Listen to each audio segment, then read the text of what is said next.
Zach is back. It's the Zach Gelb Show on Fox Sports 920 The Jersey. 4:16 is the time in the Princeton Orthopedic Associates studios. Phillies in a day game right now with the Cubbies, wrapping up that four-game series. 3-3 is the score right now in the bottom of the sixth, as both teams got a run across in the fifth, and it's all tied up at 3. Both teams with 9 hits apiece, so the Phillies looking to split with the defending World Series champions. But now joining us on the hotline from the Bucks County Courier-Times, of course, is Kevin Cooney. He's going to hop on board with us right now. Kevin, appreciate a few minutes. Thanks for the time, and how are you? I'm good, Zach. How you doing? I'm doing great. Now, Kevin, as you know, being a sports writer and me being a radio host, we don't always dress the best always, but I just saw something on Twitter that LeVar Ball's son is releasing a shoe for $495. What's the most expensive shoe that you have in your wardrobe? Let's see. The shoes I got married in, I think, cost me like $75. So it's crazy. The guy hasn't even played a second yet, and he's releasing a shoe for $495. Yeah, somebody should tell Dad to kind of calm down here. I think he's hurting his son. I think that's, he's become kind of a PR nightmare, and this. Look, how many shoes are they going to sell at $495? I mean, I remember when I was a kid when the Air Jordans first hit 100. That was a ton. Yeah, I was actually seeing something. John Michaels, who does a radio show in Atlanta, he's talking about how the flip-flops are $220, and he said, I remember when Jordan had the flip-flops, they were only $50, and he thought that was ridiculous. $220 for flip-flops, also ridiculous as well, right? Yeah, where are you wearing $220 flip-flops? I mean, you're not wearing them to the gym. You're not wearing them out on the beach. I mean, come on. Not even to a country club, No. Kevin Cooney with us. All right, let's talk a little Phillies. I just want to get one thing in from last night. Galvis, what was up with that throw last night?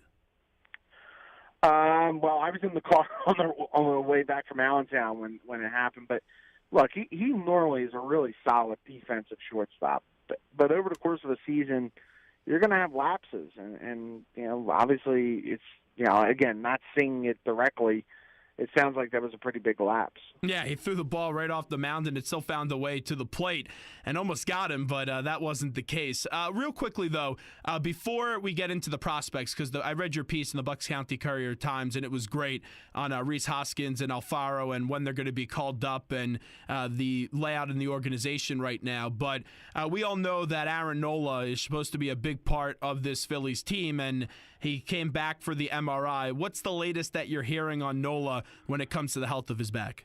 Well, I would think they're going to take it extra cautious. It was funny in talking to some people within the organization last night. The word that they used was there's no reason to rush, to make sure that this is done right. And Nola has been pushing the timetable, if anything. But every time, and we saw Pete McCannon mention this to the reporters in Chicago last night, every time that he's come back and he says he feels fine, and then it's like, yeah, I felt a little stiff early. Phillies want to kind of get this all cleared out. It's a back and not an elbow, and that's the good news. Backs can be tricky, but it's probably, as long as it's not tied into what he had before last year, that's a good thing. I think the concern here obviously would be, though, that you're now talking about 2 DL stints within a span of less than a calendar year for separate ailments. And, this is a guy that they're counting on long term. They need him to stay healthy, and this is not something I think that anybody would classify as encouraging at all. The 3 arms that they have that started out the year, the youngsters in Nola, Velasquez, and Eichhoff, how do you view those 3 players? It's strange. I think Velasquez has the best stuff. And you look at his fastball, you look at his ability to mix stuff up and everything. The problem is he hasn't quite learned how to pitch. Nola knows how to pitch. I'm not sure his stuff is lights out. Okay, I think that basically on a playoff rotation, Aaron Nola is probably a 3 or a 4. Jared Eichhoff actually is the one who kind of flies under the radar because normally, he's had 2 bad outings here in the last couple starts, and I'll readily admit that. Normally, he's the guy who's going to eat the innings and give you a solid performance every time out. Eichhoff, again, Los Angeles, he did not throw well on Friday night last week. Kind of killed some of their momentum off of the 6-game winning streak when they went to LA. And then last night, that's a game where you're staked to the lead, and you would like to see a pitcher of his caliber kind of, hold on and nail it down. Granted, it's the Cubs. Granted, it's a great lineup. Right now, I think he's probably a 2 or 3. Phillies don't have that one. Velasquez is the best shot at that number 1 starter, but he's got to be more economical with his pitches. He's done a better job, really, since his first 2 starts, but it's still an issue going forward. And since Velasquez is on the big league level right now and he's still learning that stuff out, how does he learn and how do they help him out on the big league level to try to perfect his ability with the stuff that he has that we saw a brief part of it last year in that game everyone references where he had 16 strikeouts? Yeah, and I think the one thing, Zach, and we've heard Pete talk about this, Bob McClure's even mentioned it, learning the pitch as opposed to learning the throw. And you can see Velasquez is a little better at that. You could tell that he is pitching the more contact, okay? His stuff is so good that he can afford to give up contact, okay? That he has enough sink, he has enough that he can get guys out, keep it in the park, and not have to drive pitch counts up and try to strike out 11, 12, 13. It'll happen kind of naturally. He's got to just let it happen as opposed to trying to, and look, Zach, we've seen this, and we've seen this for years in all levels, and with a number of teams. Guys come out throwers, they become pitchers. He's still in the process of becoming a pitcher with every time he goes out there. Kevin Cooney with us right now from the Bucks County Courier-Times, covers the Phillies and does a great job with that. I know I read your article the other day, but let me first bring up Tommy Joseph because I think it does play into when Rhys Hoskins does get a chance on the big league level. Joseph has not been good for this team. We all know that when you look at the average. When you watch him play, what's going on and how long is the leash on Tommy Joseph? Well, I think it's just a matter of adjustments, and right now he has to make some adjustments here. This is second, third time around for him. If you think back to last year, it's a great story. But maybe playing every day exposes some of his weaknesses that kind of flew under the radar when he came up last year. It's easy to remember. He had 21 home runs last year. He also wasn't playing every day, and he was facing left-handed pitching for the most part whenever he played. Which was a good situation for him with Ryan Howard in front of him. Now that he has to play every day, he has to show that he can hit lefties and righties and not get exposed. And at this point, he has not made that adjustment. Could he? Sure. I mean, I don't think last year was a complete accident, but he has to make this adjustment. Now, where this ties in with the Hoskins thing. Look, Rhys Hoskins, I think, is the future of first base for this organization. I think anybody in the organization would have told you that even coming into this year. Tommy Joseph was a pleasant surprise. Maybe he could have played his way into it. But the favorite in the clubhouse, at least, was going to be Rhys Hoskins taking over this job at some point. Now, when does this happen? I don't think it's immediate. I don't think that Tommy Joseph is in danger of losing his job to Rhys Hoskins, at least, right away. I think that you're looking at, if there's going to be a change at first base, it could be Howie Kendrick moving in from the outfield so they can give Aaron Altair more at-bats, and maybe a little bit of a platoon situations with Joseph here, when Kendrick comes back probably in a couple weeks. But Hoskins, I think it's fair to say that if he keeps hitting like this, he could force the issue. 100 at-bats is usually the barometer that everybody's been using. He's at 86 right now, so he's close. Yeah. I mean, so at this point, we're getting close to 100 at-bats, but I don't suspect that you will see anything on Rhys Hoskins until they decide he's ready to be the everyday first baseman here for this organization. Let me just ask you this, because I got a chance to talk to Rhys last year before a Trenton Thunder game when the Phillies AA affiliate was in town, and nice kid, good interview, and he was dominating that season, and now he's off to a very hot start. let's say he goes 150 at-bats and he's still at this rate right now where he's hitting over 300 and he's just continuing to crush the cover off the baseball. Why continue to be patient other than the fact just contractually then you'll be able to keep him a little bit longer? Well, I think, Zach, also there is this matter of it is his first year at AAA. And fair.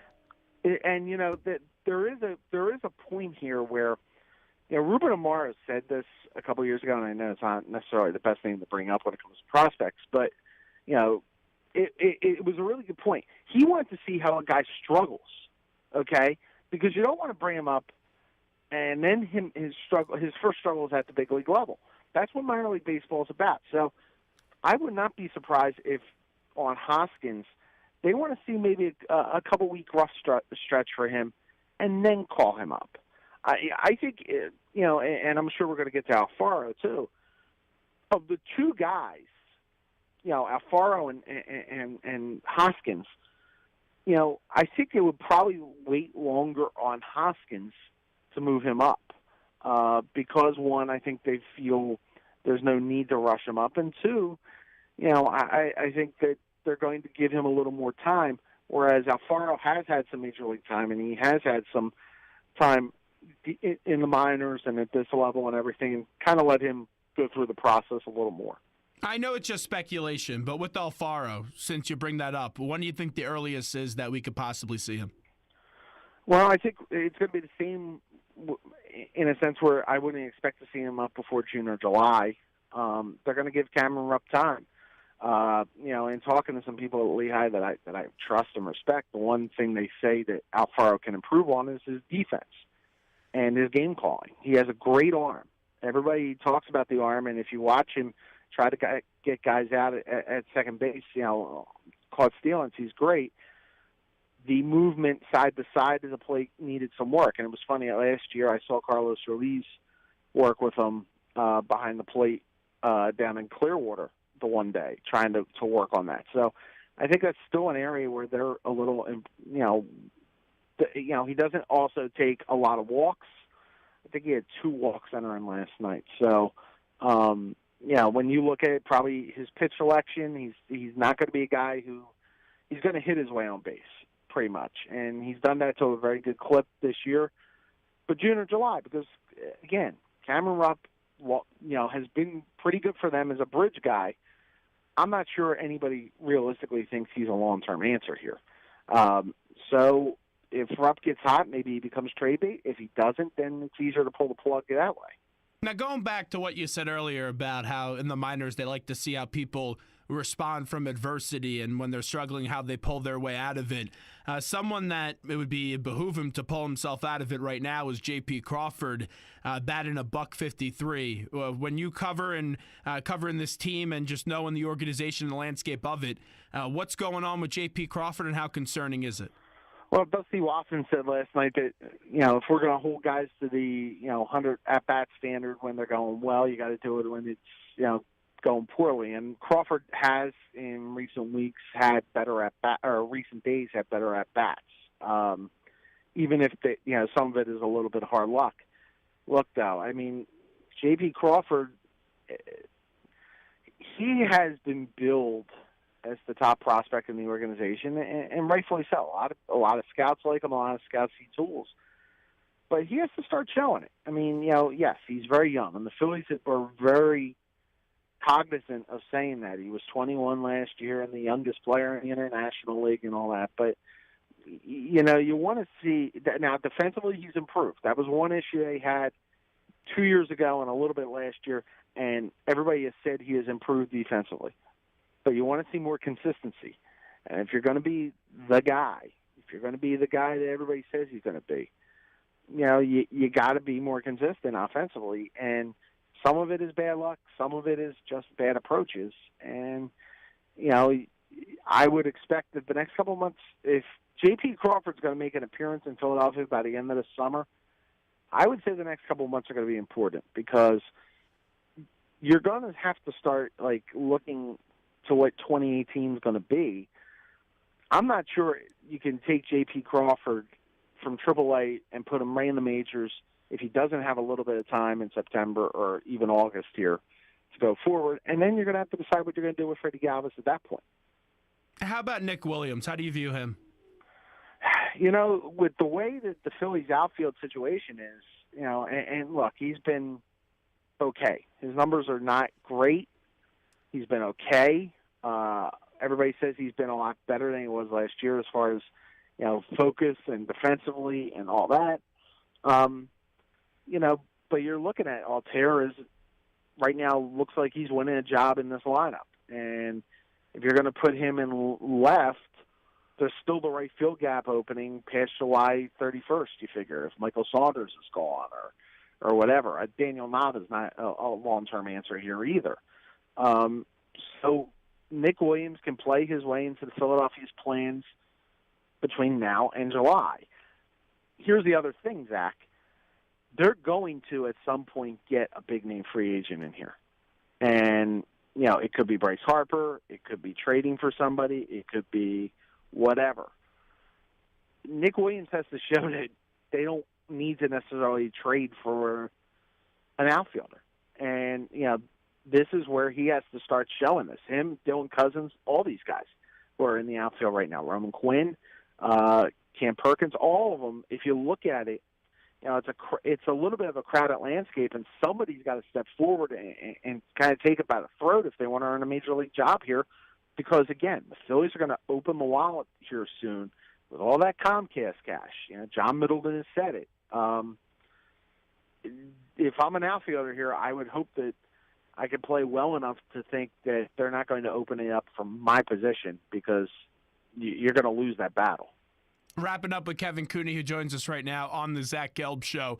Since we really started the conversation talking about pitching and how there's not really a true ace out of that trio of pitchers that we were talking about on the farm right now, who has that ace potential possibly? Well, again, I think Velasquez, if you want to go back to the guys back here, has that potential. It's just a matter of learning how to pitch. Thompson, you keep waiting for him to be kind of a top of the rotation guy. He's been up and down. I'm not sure they necessarily have number one guy. But, here's the thing, Zach, and you following the Mets and all that. If you look at the Mets and the Nationals, all these teams that have these A1 pitchers, okay?